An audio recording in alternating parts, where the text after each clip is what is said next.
Perkenalkan, nama lengkap saya Marlin Cianta Muina dengan NIM 2024-210067. Saya dari Program Studi Administrasi Publik, Fakultas Ilmu Sosial dan Ilmu Politik. Di sini saya akan menjelaskan tentang manajemen stres organisasi. Yang pertama, saya akan menjelaskan manajemen stres organisasi dalam era globalisasi. Nah, dalam era globalisasi dan perkembangan teknologi yang pesat, organisasi modern menghadapi tantangan yang semakin kompleks. Tuntutan untuk meningkatkan produktivitas, efisiensi, dan daya saing telah menciptakan lingkungan kerja yang penuh tekanan. Nah, fenomena ini mengakibatkan munculnya stres organisasi yang dapat berdampak signifikan terhadap kinerja individu maupun organisasi secara keseluruhan. Stres organisasi merupakan respon psikologis dan fisiologis individu terhadap situasi dan kondisi kerja yang menantang, mengancam, atau melebihi kemampuan adaptasi seseorang.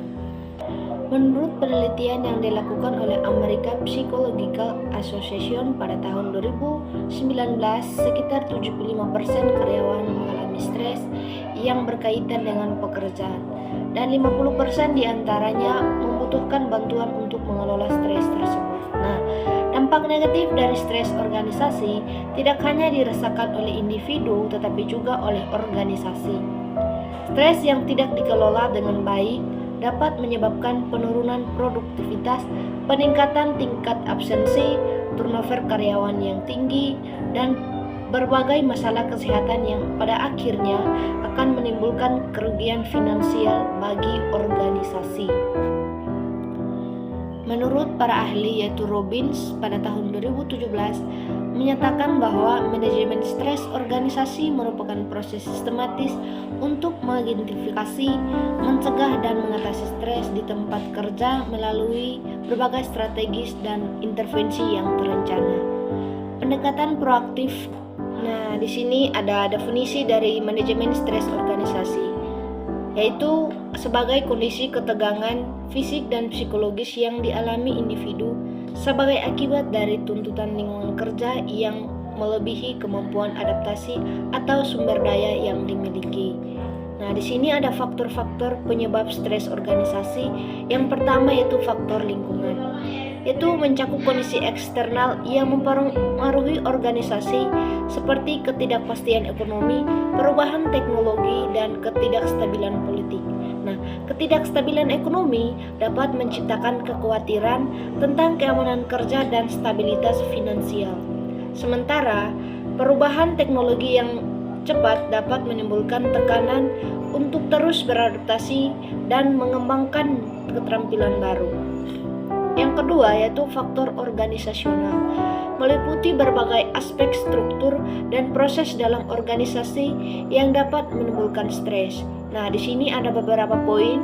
Yang pertama itu tuntutan tugas, beban kerja yang berlebihan, tenggat waktu yang ketat, dan kompleksitas tugas.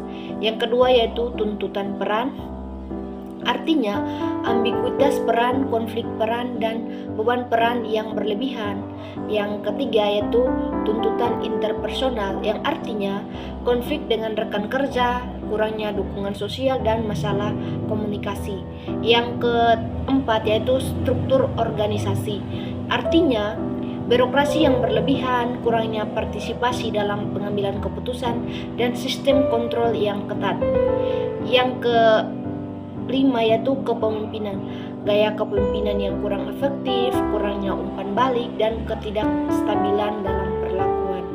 Nah, yang berikutnya yaitu faktor individual, yang artinya berkaitan dengan karakteristik personal yang mempengaruhi cara individu merespon stres. Nah, di sini juga ada beberapa poin yang terkandung dalam faktor individual. Yang pertama yaitu masalah keluarga dan hubungan personal. Yang kedua yaitu masalah ekonomi dan finansial. Yang ketiga yaitu kepribadian dan temperamen. Sedangkan yang keempat yaitu keterampilan dan resiliensi. Yang kelima yaitu kesehatan fisik dan mental. Nah, dari berbagai faktor dalam manajemen stres organisasi ini adalah yang menyebabkan timbulnya stres. faktor manajemen stres organisasi yang ketiga yaitu faktor individual, yang artinya berkaitan dengan karakteristik personal yang mempengaruhi cara individu merespons stres. Nah, di sini ada beberapa poin. Yang pertama yaitu masalah keluarga dan personal, yang kedua yaitu masalah ekonomi dan finansial, yang ketiga kepribadian dan temperamen, sedangkan yang keempat keterampilan dan resiliensi, sedangkan yang kelima kesehatan fisik dan mental. Nah, dari ketiga faktor manajemen stres organisasi inilah yang menyebabkan seseorang mengalami stres berlebihan baik dalam organisasi maupun dalam perusahaan. Nah, di sini saya akan menjelaskan pengertian stres itu sendiri. Nah, stres merupakan situasi ketegangan atau tekanan emosional yang dialami oleh seseorang yang sedang menghadapi tuntutan yang sangat besar, hambatan-hambatan dan adanya kesempatan yang sangat penting yang dapat mempengaruhi emosi, pikiran, dan kondisi fisik seseorang. Nah, stres yang dialami oleh sebagian besar orang atau bahkan semua orang pernah merasakannya, khususnya para karyawan atau anggota dalam suatu organisasi atau perusahaan. Nah, stres menjadi permasalahan yang krusial karena kondisi tersebut dapat mempengaruhi kepuasan kerja dan produktivitas kerja. Agar dapat menangani stres secara cepat, manajer atau pimpinan dalam suatu organisasi atau perusahaan dituntut memiliki pemahaman yang baik mengenai stres dan hubungannya dengan produktivitas kerja. Nah, itu perlu bimbingan dan konseling agar stres tersebut yang dialami oleh seseorang dalam suatu organisasi dan perusahaan. Nah, agar dapat menangani stres secara cepat, manajer atau pimpinan dalam sebuah organisasi dituntut memiliki pemahaman yang baik mengenai stres dan hubungannya dengan produktivitas kerja, yaitu perlu adanya bimbingan dan konseling. Nah, seorang pemimpin dalam sebuah organisasi atau perusahaan harus memiliki pemahaman yang baik mengenai stres agar anggotanya dalam sebuah organisasi dan perusahaan tidak mengalami stres yang berlebihan. Yang berikutnya yaitu gejala stres. Gejala stres merupakan penampakan dari suatu sikap atau perasaan. Rasa senang berupa tertawa, ceria, dan girang. Sedangkan rasa sedih bisa dalam bentuk diam, menangis, marah, muram, dan sebagainya. Atau juga dapat dikatakan sebagai penampakan. Penampakan merupakan indikasi atau tanda-tanda dalam berbagai bentuk dan suatu yang abstrak. Nah, di sini ada beberapa poin dalam gejala stres. Yang pertama yaitu gejala fisik. Gejala fisik yaitu perubahan-perubahan yang terjadi pada metabolisme organ tubuh seperti denyut jantung yang meningkat dan tidak stabil, tekanan darah yang meningkat, sakit kepala dan sakit perut yang bisa dialami dan harus diwaspadai. Yang kedua yaitu gejala psikologis, yang artinya perubahan-perubahan sikap yang terjadi seperti ketegangan, kegelisahan, ketidaktenangan, kebosanan, dan cepat marah. Yang ketiga yaitu gejala keperilakuan, yang artinya perubahan-perubahan atau situasi berupa produktivitas seseorang menurun, absensi meningkat, kebiasaan makan berubah, merokok bertambah, banyak minum minuman keras, tidak bisa tidur, berbicara tidak tenang, dan lain sebagainya. Nah, agar dapat memahami gejala stres dengan baik, para karyawan diharapkan dapat meminimalisasi penyebab-penyebab stres itu sendiri dan dapat mengantisipasi apabila mengalami gejala tersebut. Pemahaman mengenai hal-hal yang berkenaan dengan stres tentunya juga harus dipahami oleh para pemimpin atau manajer dalam suatu organisasi atau perusahaan, sehingga dengan mudah mengenali para bawahannya yang mengalami stres dan dapat ditangani dengan cepat. Nah, di sini saya akan menjelaskan tentang pendekatan stres. Agar lebih dapat memahami stres, perlu kiranya dikemukakan pendekatan-pendekatan stres seperti yang dikemukakan oleh para ahli yaitu Keith Davis dan John W. Newstrom pada tahun 1989. Nah, yang pertama yaitu pendekatan dukungan sosial. Pendekatan ini dilakukan dengan aktivitas yang bertujuan untuk memberikan kepuasan sosial terhadap karyawan. Misalnya dilakukan dengan bermain game, lelucon, melakukan hal-hal yang positif, baik itu pekerjaan yang ringan dan yang tidak membebani pikiran. Nah, yang kedua yaitu pendekatan biofeedback. Artinya, pendekatan ini dilakukan di bawah bimbingan medis oleh para dokter, psikiater, dan psikolog, sehingga stres yang dialami oleh seseorang dapat ditanggulangi. Nah, yang ketiga itu pendekatan kesehatan pribadi. Ini merupakan pendekatan yang preventif sebelum terjadinya stres.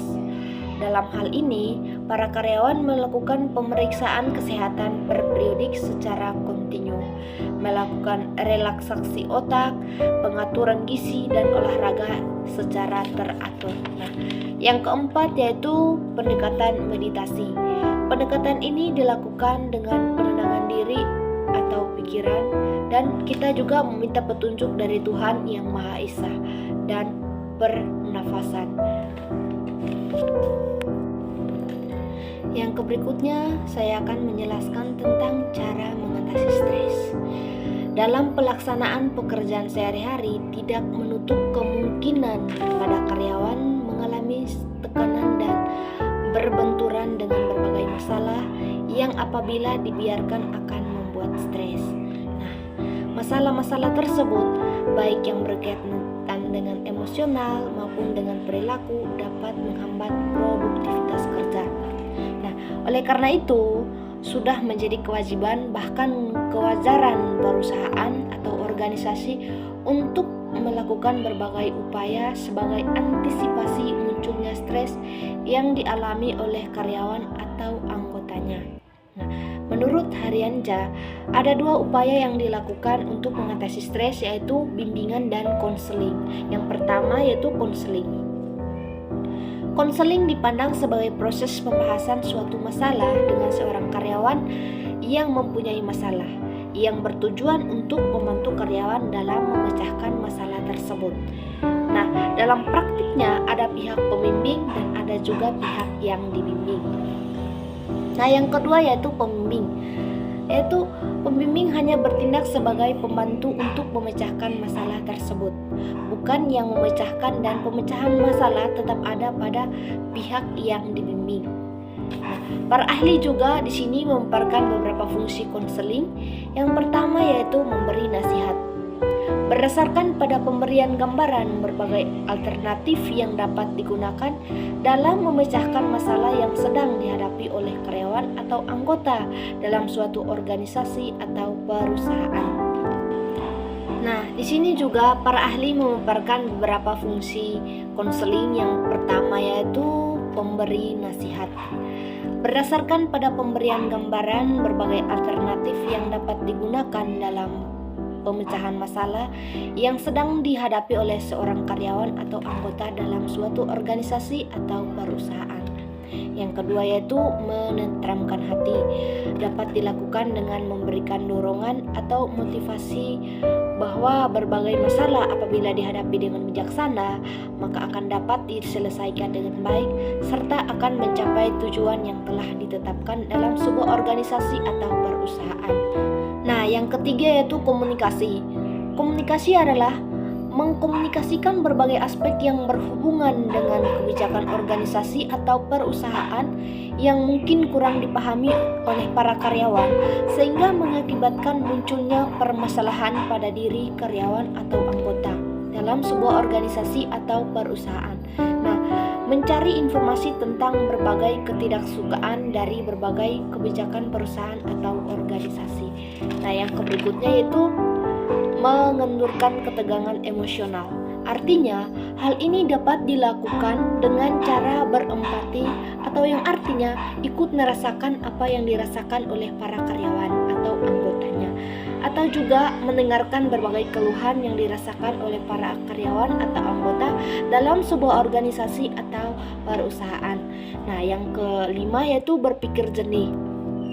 yang artinya mendorong dan mengiring karyawan untuk berpikir jernih atau rasional dengan cara memberikan penjelasan mengenai permasalahan yang dihadapi oleh para karyawan atau anggotanya dalam sebuah organisasi atau perusahaan. Nah, yang terakhir yaitu reorientasi, yaitu mengupayakan agar karyawan yang mengalami stres melakukan orientasi tentang apa yang harus dilakukan, khususnya yang berkenaan dengan tugas dan fungsinya dalam perusahaan atau organisasi. Kesimpulan dari materi tentang manajemen stres organisasi yaitu memahami nilai-nilai agama dan keimanan sebagai fondasi yang paling utama bagi individu yang mengalami stres baik dalam organisasi maupun dalam perusahaan. Nah, individu dengan keimanan yang tinggi dan senantiasa berpegang pada nilai-nilai agama akan dapat mengendalikan tekanan-tekanan yang dapat menimbulkan stres. Dengan tingkat keimanan yang tinggi, individu akan memiliki jiwa yang tenang dengan pola pikir logika dan sehat, bersikap rasional dan berperilaku etis. Sekian penyampaian materi dari saya mengenai manajemen stres organisasi. Bagi teman-teman yang mengalami stres, jangan lupa baca buku Dasar-Dasar Manajemen Publik. Sekian dan terima kasih. Assalamualaikum warahmatullahi wabarakatuh.